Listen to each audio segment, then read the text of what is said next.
তো হ্যালো বন্ধুরা, তোমরা সবাই কেমন আছো? আশা করি ভালো আছো। আমিও খুব ভালো আছি। তো বন্ধুরা, আজকে ডিম দিয়ে চপ বানাবো। তার জন্য এখানে ডিমটা সিদ্ধ করে নিয়েছি, আলুটাও সিদ্ধ করে নিয়েছি। এখন বিনিয়ে নেব, তারপর তোমাদেরকে দেখাচ্ছি।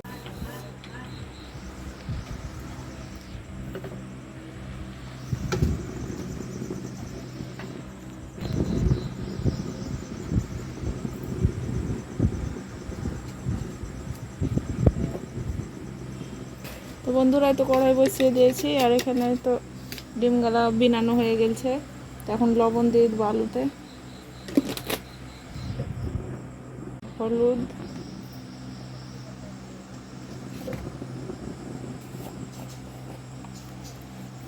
আর দেবো একটু জিরা ধনের গুঁড়ো, কাঁচা লঙ্কা কুচি। এখন ভালোভাবে মেখে নেব এটা।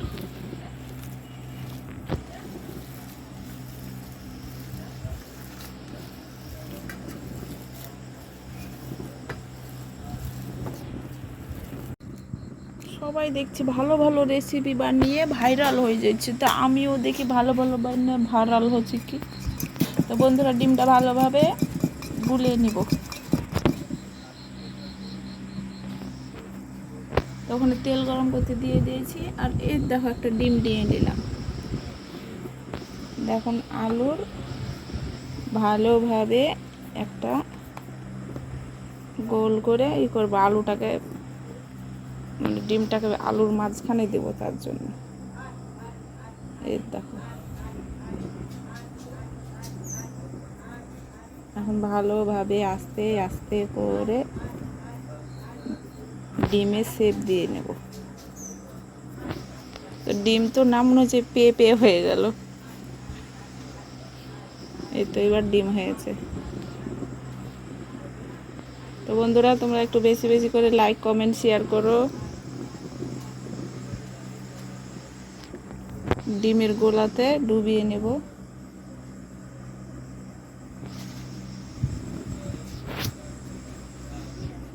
যেহেতু এখানে আছে আমি বেক কম পাইনি, তার জন্য এখানে নিয়ে নিয়েছি টোস্ট বিস্কুটটাকে গুঁড়ো করে, তাতে ডুবিয়ে নেব।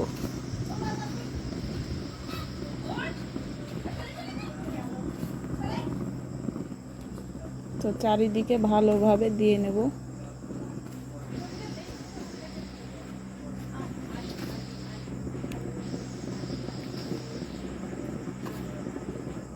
দিব যাতে আলুর বংশ না থাকে।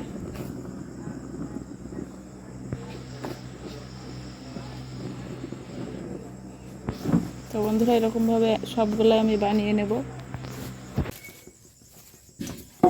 তো বন্ধুরা, এই তো সবগুলো বানানো হয়ে গেছে, এখন ভাজবো তেলে।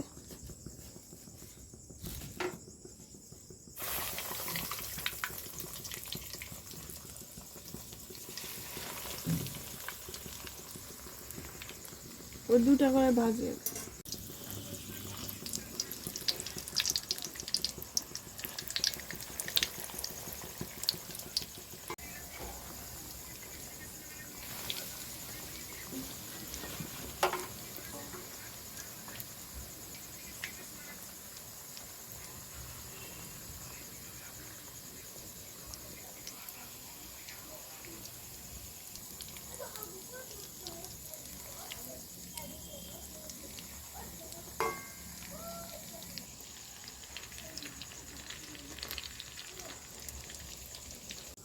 তো বন্ধুরা, তো একটা তুলে নিয়েছি, আর একটাও তুলবো।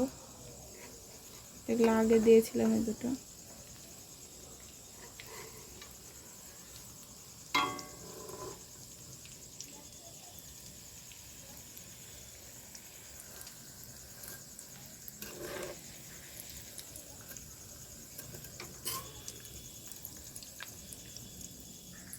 এই দেখো কত সুন্দর হয়েছে একদম।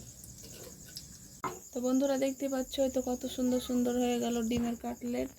এই তো সস দিয়ে, তো একদম দোকানে না কিনে বাড়িতে বানিয়ে খেতে পারো। তো আজকে আমি তো ভিডিওটা এখানে শেষ করছি। সবাই ভালো থেকো, সুস্থ থেকো, আবার দেখাবো অন্য ভিডিওতে।